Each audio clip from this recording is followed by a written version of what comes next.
One quiet evening, I found myself sitting at the dining table, poring over some medical forms for my daughter, Ella. She was about to start kindergarten, so she had just gone through a thorough checkup at the pediatrician's office.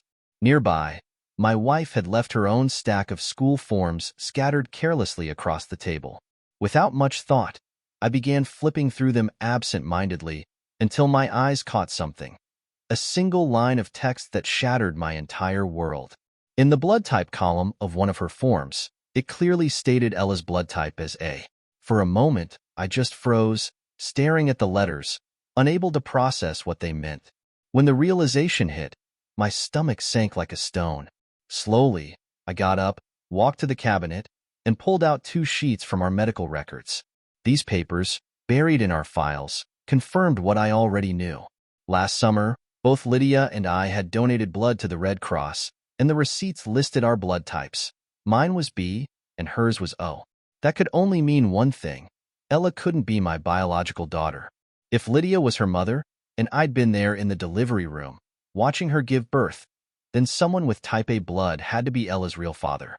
The kids were already asleep, and Lydia was upstairs watching TV, oblivious to the storm that was brewing in my mind. I grabbed a beer from the fridge and stepped outside into the backyard, trying to make sense of it all. Looking back, I would have described our marriage as decent, nothing extraordinary, but not terrible either. Like most couples, we had good days and bad ones. In the beginning, when we were dating and newly married, Lydia and I had been madly in love. We couldn't keep our hands off each other, always finding excuses to touch, hold hands, or steal kisses. We were passionate in every sense of the word, not just in the bedroom but in the way we lived our lives together. But that intensity faded over time, as I suppose it does in most marriages. Still, faced with undeniable proof of Lydia's betrayal, I couldn't stop questioning everything I thought I knew about our relationship. When did things start to change? Was it gradual, like erosion, or sudden, like a flood? In hindsight, it was a bit of both. The cracks started showing about 6 years ago, just a few months before Ella was conceived. Lydia, who had always been warm and loving, began acting strangely. I remember one evening she came home unusually late. She gave me a quick, almost dismissive kiss, then headed straight for the shower and avoided me for the rest of the night. The next morning, she was cold and distant, like a stranger living in our home. But that night, she completely flipped. She came home early, cooked a special dinner, and lavished me with attention. Later, in the bedroom, she was so passionate it felt like we'd rediscovered something we'd lost. For a week, she was this affectionate, loving version of herself, only to turn cold and detached again without warning. For 2 months, she was almost unrecognizable. One moment affectionate and attentive, the next distant and irritable. When I asked her if something was wrong, she brushed it off with vague excuses about feeling stressed or uncertain. Eventually, things settled, but not in a way that felt right. The mood swings stopped, but so did most of the affection. She became indifferent to intimacy, and any suggestion of closeness was met with rejection. If I pushed for it, she'd reluctantly oblige. But it felt hollow, like she was doing me a favor rather than sharing something meaningful. I wondered if this was just how marriages were supposed to go, but I didn't have much to compare it to. This was my first and only marriage, and I'd never imagined myself in a loveless one. At the time, I brushed off the changes. Lydia became pregnant with Ella, and we both got swept up in the excitement of becoming parents. For a while, the joy of welcoming our daughter overshadowed everything else. After Ella was born, our lives became a whirlwind of sleepless nights and endless responsibilities. Lydia's disinterest in intimacy seemed more understandable, though it still hurt. When Ella turned 3, Lydia got pregnant again, and we welcomed our son, Ethan, just after Ella's 4th birthday. By then, our relationship had settled into a routine. We weren't passionate lovers anymore. We were simply parents trying to keep up with life. I loved my kids more than anything, and I assumed that this was just a phase all couples went through when raising young children. But now, sitting under the stars with a beer in my hand, the truth I'd been blind to for years was staring me in the face. Lydia had been unfaithful. 6 years ago, during that strange, turbulent time, she must have started an affair. Her late nights, the unexplained coldness, the sudden rush to the shower. They all made sense now. Even her brief bursts of passion could be explained. Guilt, or maybe an effort to keep me from suspecting anything. The shock was quickly replaced by anger. Lydia hadn't just betrayed me. She tricked me into raising another man's child. And as much as I hated to admit it, I couldn't help but wonder if Ethan might not be mine either. The temptation to storm into the house, confront her with the evidence, and throw her out was strong. But nothing about this was simple. I loved my children deeply, regardless of whether or not we shared the same DNA. They were my whole world. But the harsh reality was that if Lydia and I divorced, the truth about their parentage would almost certainly come to light, and Lydia would probably gain sole custody. I had to ask myself, what did I truly want out of this mess? Surprisingly, the answers came easily. First, I needed to uncover the full truth about Lydia's actions. Had this been a one-time fling? Was she completely unaware that Ella wasn't biologically mine? Or, far worse, had she known all along and been stringing me along in a web of lies for years? Second, I was resolute about one thing. I would continue to raise Ella and Ethan as my own, no matter what. They didn't deserve to suffer because of Lydia's choices, and I was determined to shield them from this ugly reality. Once my priorities were clear, the path forward started to take shape. That same night, after the kids were fast asleep, I slipped quietly into their rooms and used cotton swabs to collect samples from the inside of their cheeks. I labeled Ella's swab with a 2 and Ethan's with a 3. Then, I swabbed my own cheek in the kitchen and marked it with a 1. I had a buddy who worked in a university chemistry lab, someone I trusted. I called him up and asked if he could run some DNA tests for me under the pretense of a curiosity-driven family genealogy project.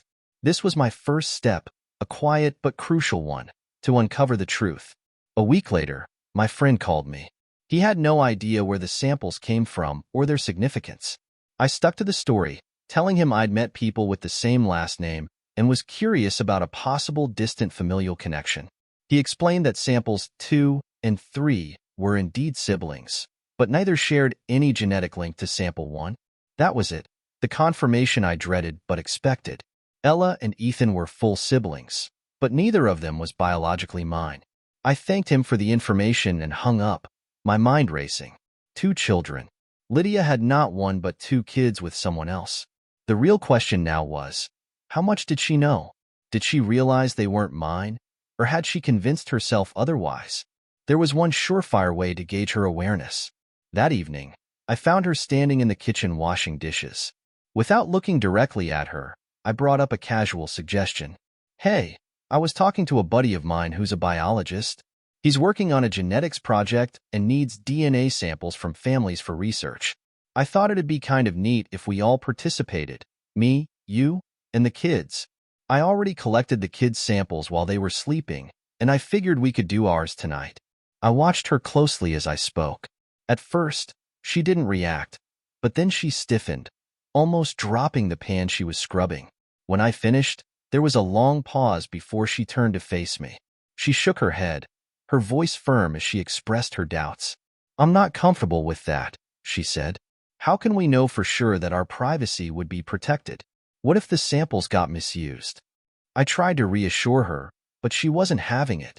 She shut me down completely, insisting that I inform my biologist friend we wouldn't be participating.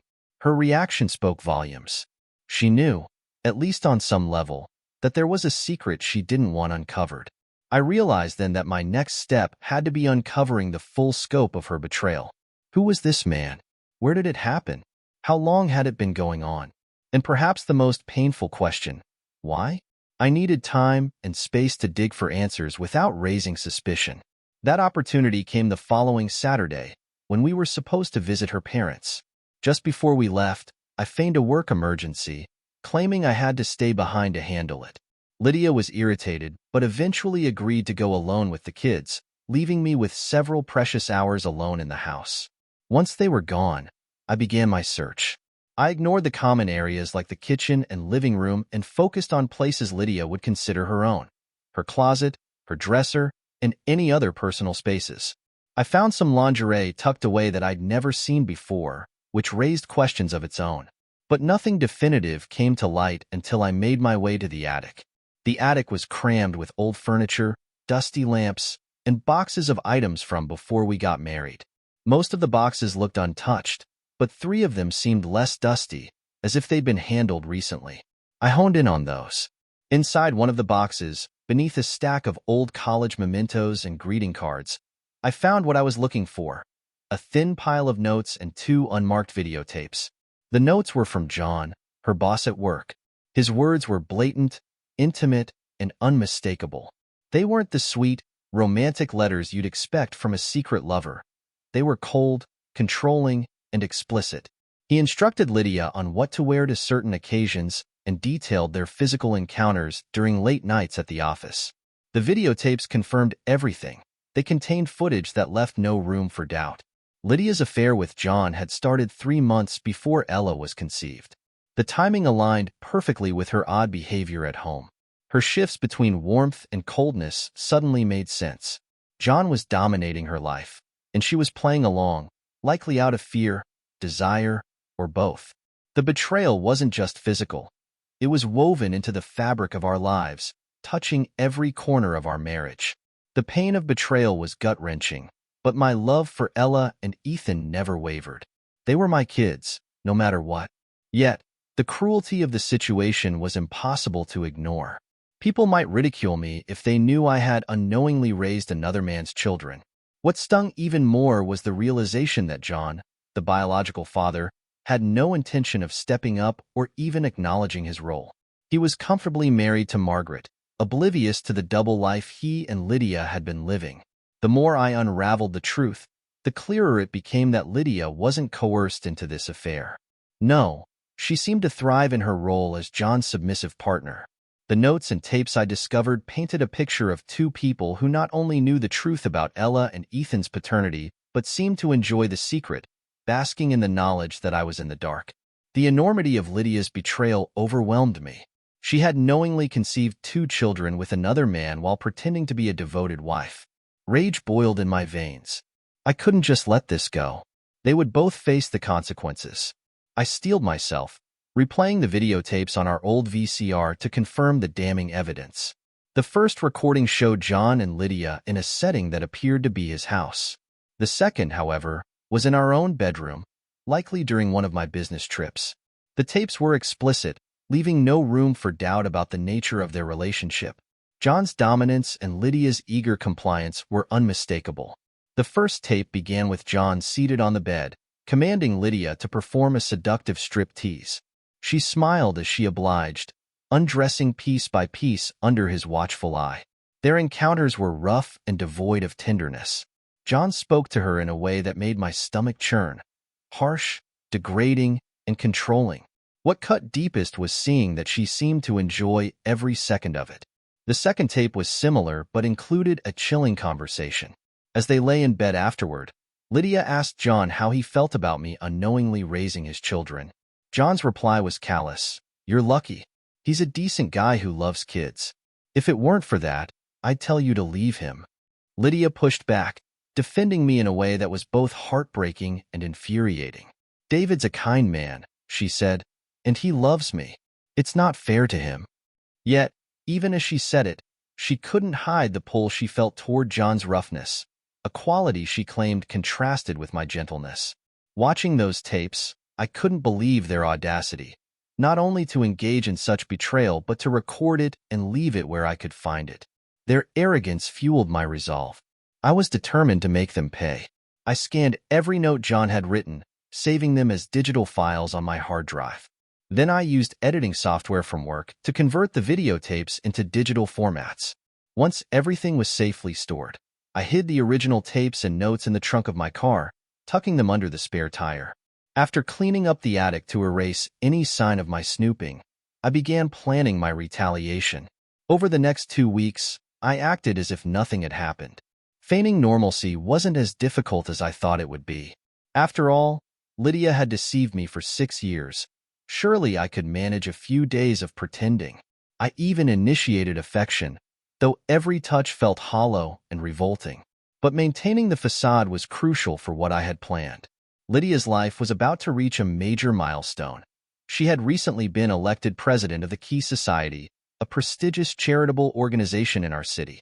She was ecstatic about the honor and had been preparing a speech and PowerPoint presentation for the Society's annual luncheon, where she would officially take on her new role. Nervous about the big day, she enlisted my help with her slides. This was my golden opportunity. For a week, I worked alongside her, helping her organize her presentation. Each evening, we rehearsed it together.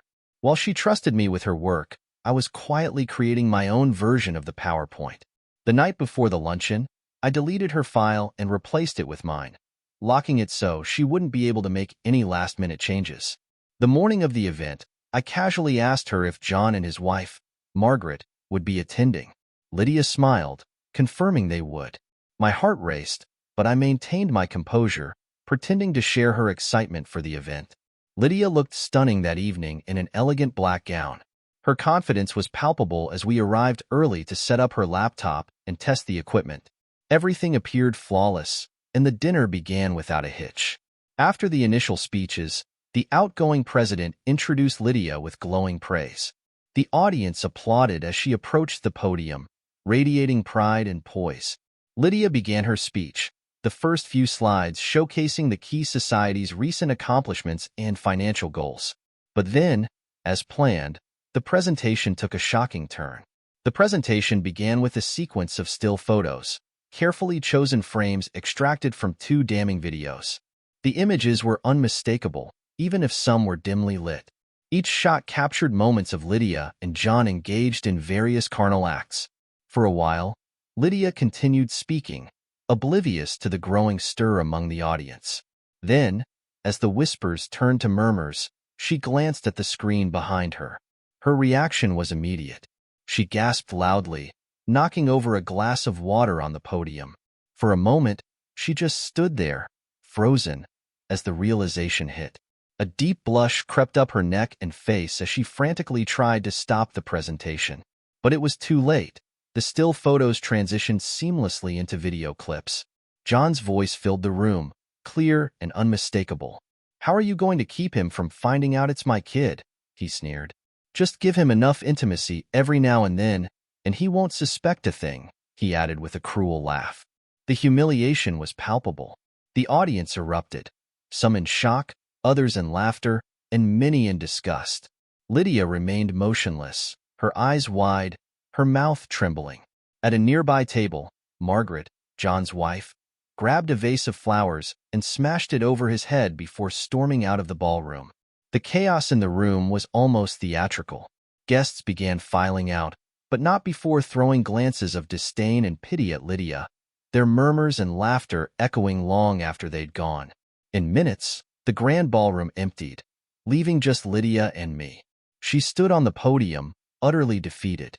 I sat at a table nearby, leaning back in my chair, grinning. She eventually turned her gaze to meet mine, her face a mixture of sorrow and humiliation. "How could you do this to me, David?" she choked out. "I thought you loved me." Her words were absurd under the circumstances, and I couldn't help but laugh. "Love you?" I said with a smirk. "Not anymore." With that, I left her there, a shell of the woman she once pretended to be.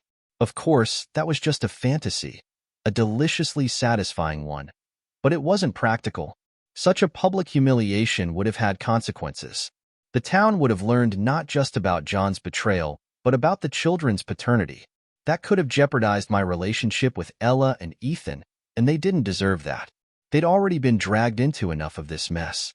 Instead, I decided to take a more calculated approach. I consulted a divorce attorney and worked with them to draft the necessary documents. I also created the very PowerPoint presentation I'd imagined, but instead of saving it for Lydia's big event, I planned a private showing just for her. About 4 weeks before the Key Society dinner, I waited until the kids were asleep before calling her into the office. "Lydia," I said, keeping my tone firm, "I need you to take a look at the draft I've prepared for your speech next month." She groaned, clearly tired. "Can this wait, David? I've had a long day." "No, it can't wait," I replied sharply. "I've been working on this in my free time for you. The least you can do is look it over so I can make any necessary changes." Reluctantly, she followed me to the office, where I seated her in front of the computer. Press the letter A when you're ready, I instructed, suppressing a smile. I stood back and watched. At first, everything seemed normal. The presentation started with her prepared slides about the society's projects and goals. Then came the photos. Her expression shifted instantly. Her face drained of color, and she stared at the screen, speechless. As the images gave way to video clips, John's voice filled the room. His dismissive comments about me, their shared secret about the children's paternity, it was all there. Lydia's hands flew to the keyboard, desperately trying to stop the file, but I'd locked it.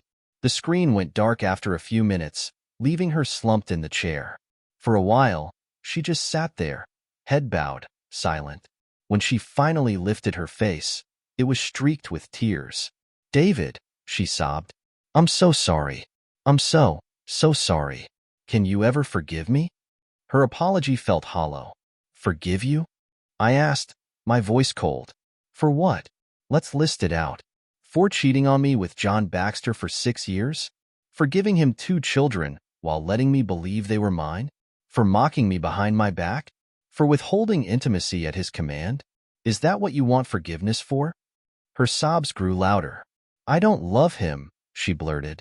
"I love you, David. I've always loved you." I stared at her, my anger bubbling beneath the surface but carefully restrained. "No, Lydia," I said to myself silently. "You don't love me. You love what I do for you. You love the life I've given you. But love? No woman who loves her husband would betray him like this." I let her cry, saying nothing, savoring her discomfort. It took nearly 20 minutes before she calmed down enough to speak. "What are you going to do?" she asked hesitantly. "Are you going to divorce me?" "No, Lydia," I lied smoothly. "I care too much about Ella and Ethan to do that. Even if they aren't biologically mine, they're still my kids. But things are going to change, dramatically. Starting now." Her face paled. "What do you mean?" she whispered. "Call John," I ordered. "Tell him to be here in 15 minutes. Her eyes widened in horror. "I can't do that. He's at home with his wife and kids. He won't come."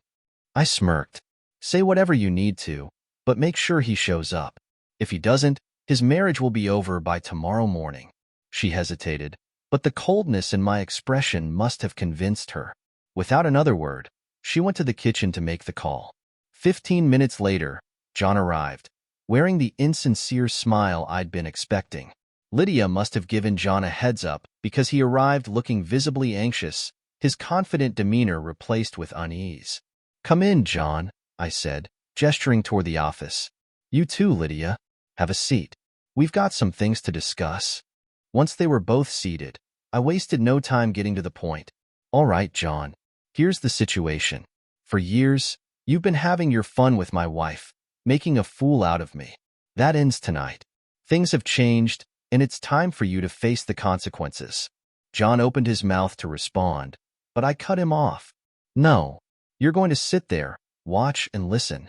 I started the PowerPoint presentation, and John's expression morphed from nervousness to outright horror as the images and clips rolled by. Every still photo, every recorded word, every damning piece of evidence was laid bare. When the presentation ended, the silence was deafening. I leaned back, taking satisfaction in their discomfort.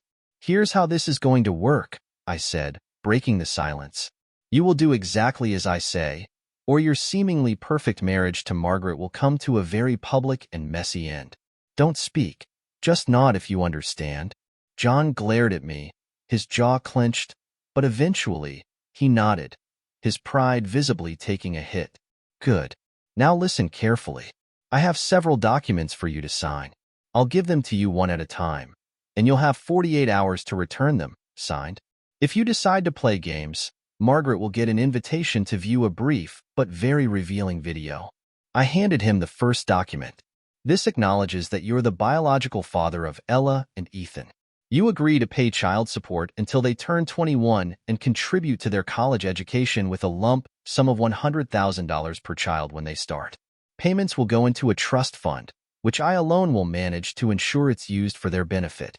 John shot up from his chair, furious. "This is insane, David. I'm not agreeing to." Before he could finish, I shoved him back into his seat. Shut your mouth, John, I barked. You're wealthy, and we both know it. This isn't your show anymore. It's mine. Now sit there and listen.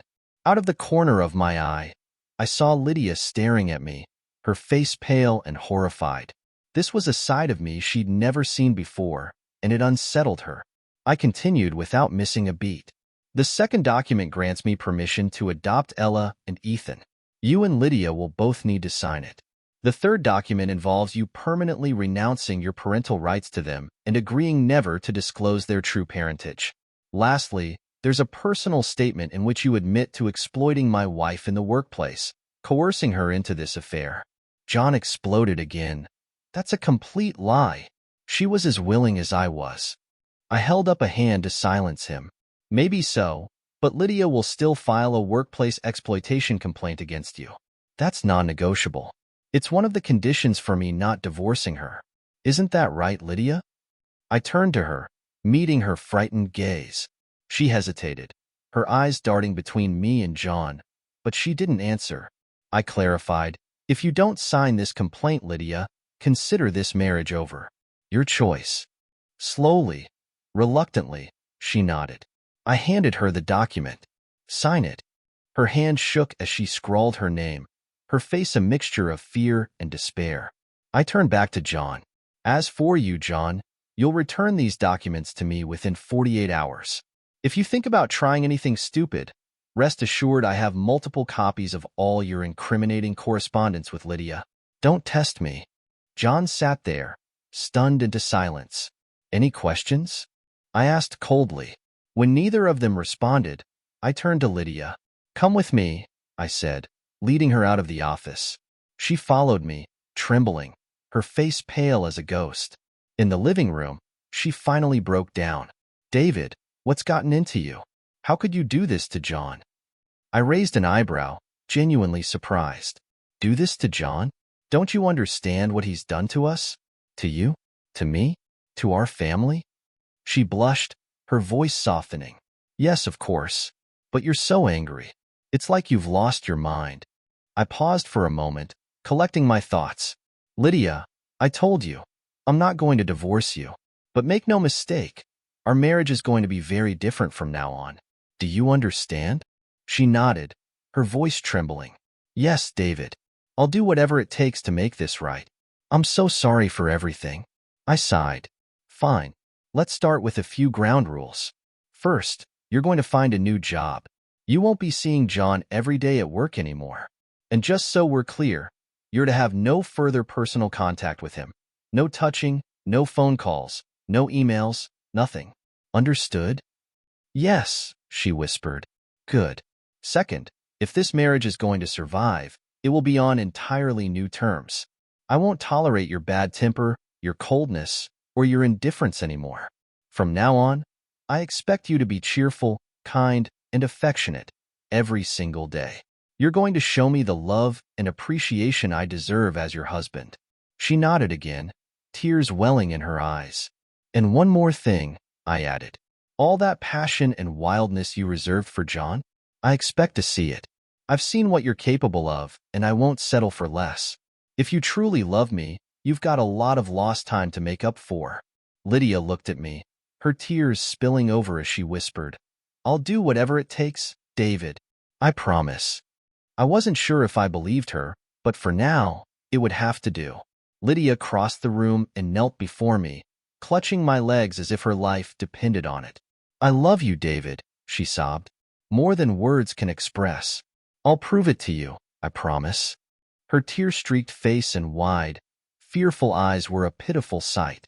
Somewhere deep inside, remnants of the love and devotion I once felt for her flickered faintly, but they were overshadowed by a tidal wave of resentment. Her selfishness and deceit had buried any real chance of reconciliation. She deserves whatever comes her way, I thought. Softening my tone, I said, Listen, Lydia, in 4 weeks, you have your big social dinner. Let's use this time to start fresh, an opportunity to see if we can salvage what's left of this marriage. If we can make things work, we'll treat that night as a celebration of our efforts. Agreed? She nodded fervently, tightening her hold on me. Yes, David. Thank you for giving me a chance. I'll be whatever you want me to be. Rising to her feet, she kissed me repeatedly, her gratitude spilling out in promises to make amends. Give me 10 minutes to freshen up, she said with a weak smile. I'll start making things right tonight. As she walked away, I couldn't help but find her eagerness amusing. Over the next 4 weeks, I expected her attempts to win me over would be entertaining at the very least. Still, I noted her failure to ask any questions about the affair, how I found out, or why I hadn't confronted her sooner. The shock of the evening had clearly left her reeling, and perhaps she hadn't processed it all yet. But the truth was, I didn't bring up those details because I didn't care. My relationship with Lydia was over, even if she didn't realize it. When I entered the bedroom a few minutes later, the scene was almost comical in its perfection.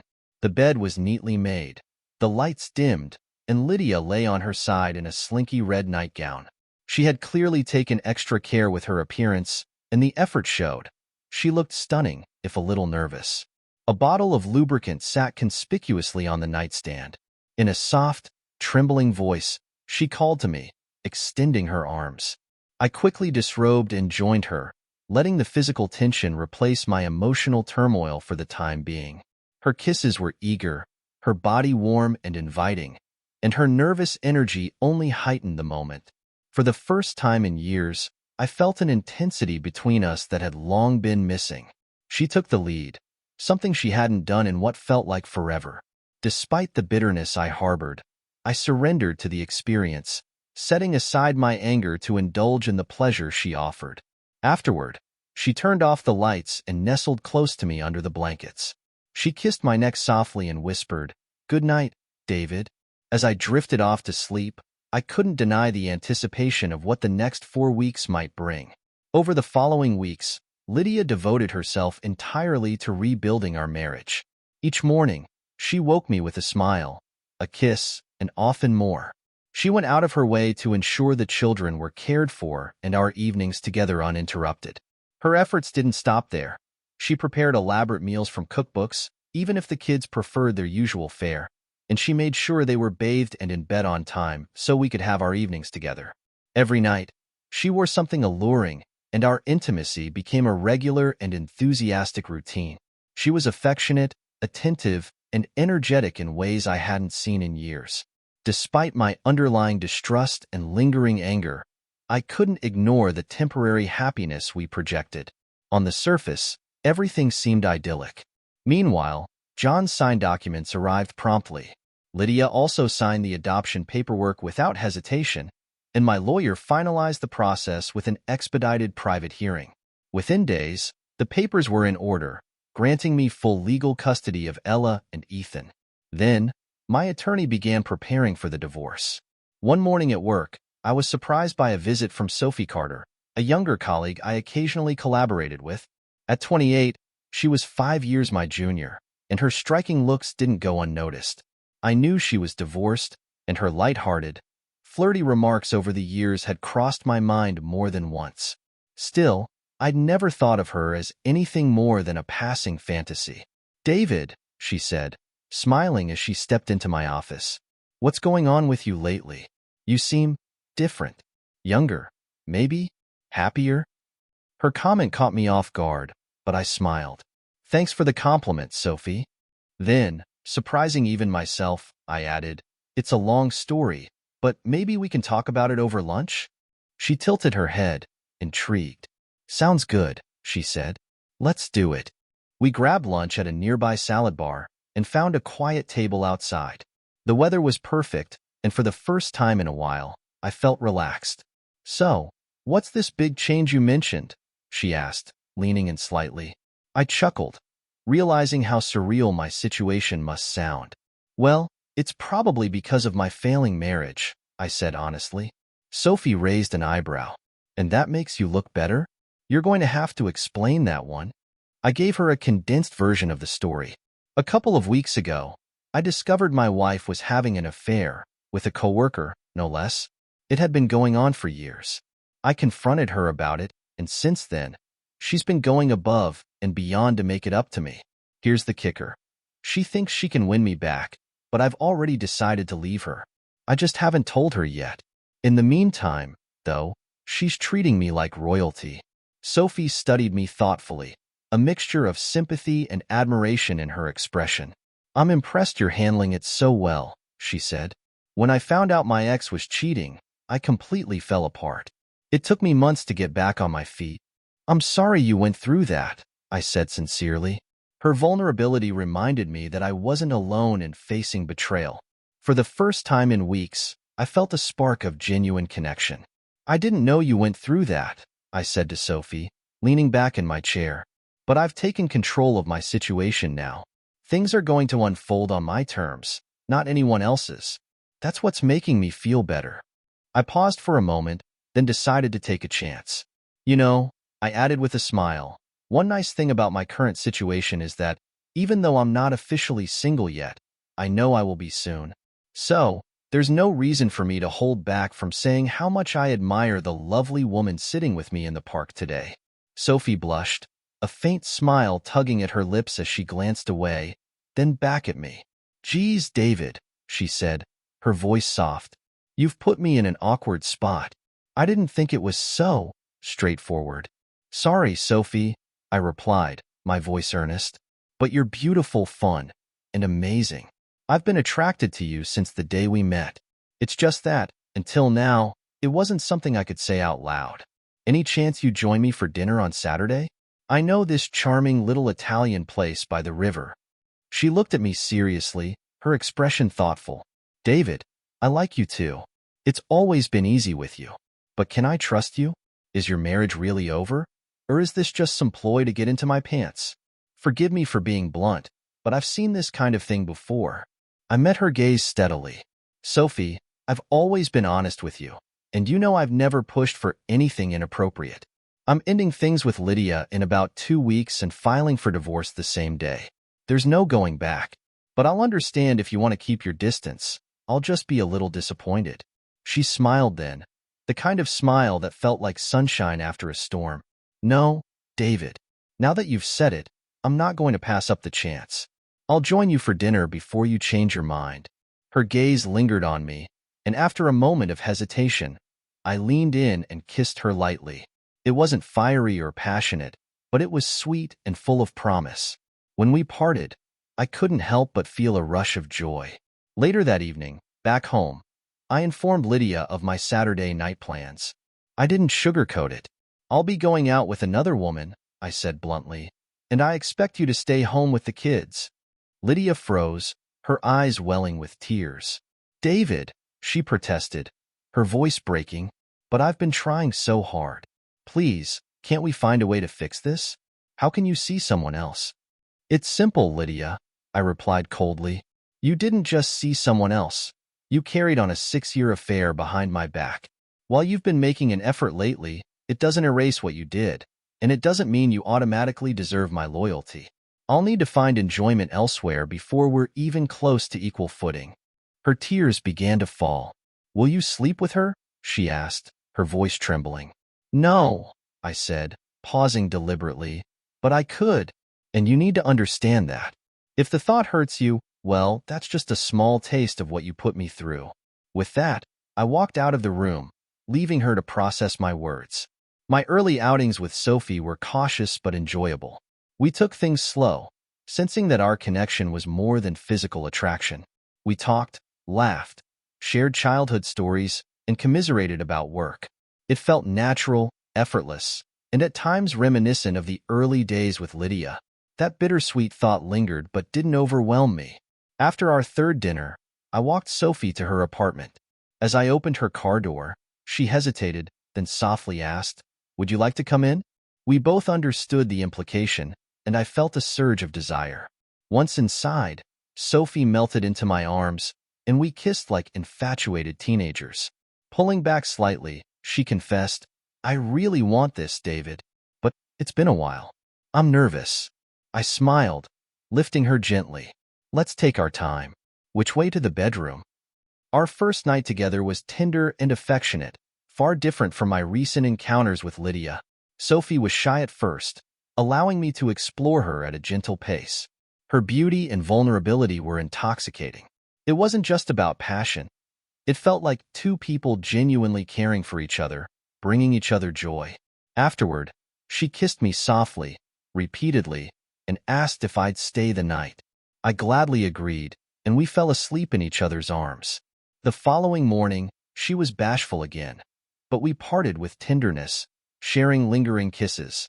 When I returned home that Saturday morning, I found Lydia at the kitchen table, quietly crying. She didn't ask, but she knew where I'd been. Feigning sympathy, I hugged her gently. "I'm sorry, Lydia. I know this must hurt." "Oh, David," she sobbed, clinging to me. "The thought of you with another woman, it's tearing me apart. I've been so selfish all these years. How could I have been so blind to your feelings?" She looked up at me with tearful gratitude. "Thank you for giving me another chance."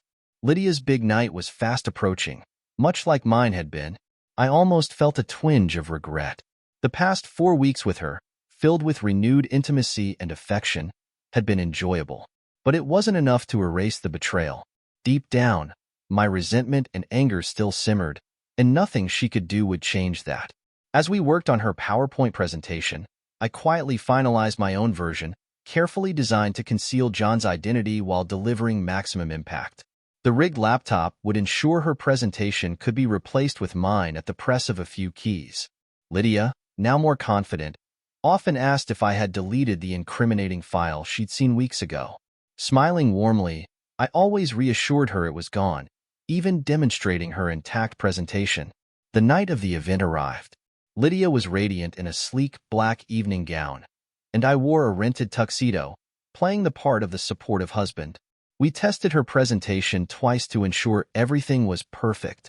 When her back was turned, I executed my plan. Dinner was pleasant, filled with light conversation. Lydia was introduced with glowing praise and walked to the podium, her face glowing with pride. By my watch, her happiness lasted exactly 54 seconds, the time it took for the still photos of her infidelity to appear on the screen. She turned to me in horror, her face draining of color, then frantically tried to stop the presentation. Naturally, she failed. The audience reacted with gasps, murmurs, and even laughter. Lydia stood there, frozen and humiliated, unable to respond. When the room finally cleared, leaving us alone, she looked at me, her voice trembling. "David, how could you do this to me? I thought you loved me." I met her gaze calmly. "Yes, Lydia. In these past weeks, I loved you just as much as you loved me 6 years ago." I placed a stack of papers in her hand. "I'm filing for divorce. Consider yourself served. Stay in town, and we'll share custody. If you leave, I'll fight for full custody, and you know I'll win." As I walked toward the door, I heard her anguished scream. "But you promised. You said we could work things out." I turned back, meeting her tearful eyes one last time. "Yes, Lydia," I said coldly. "And after all these years of your deceit, I suppose I finally lied to you too."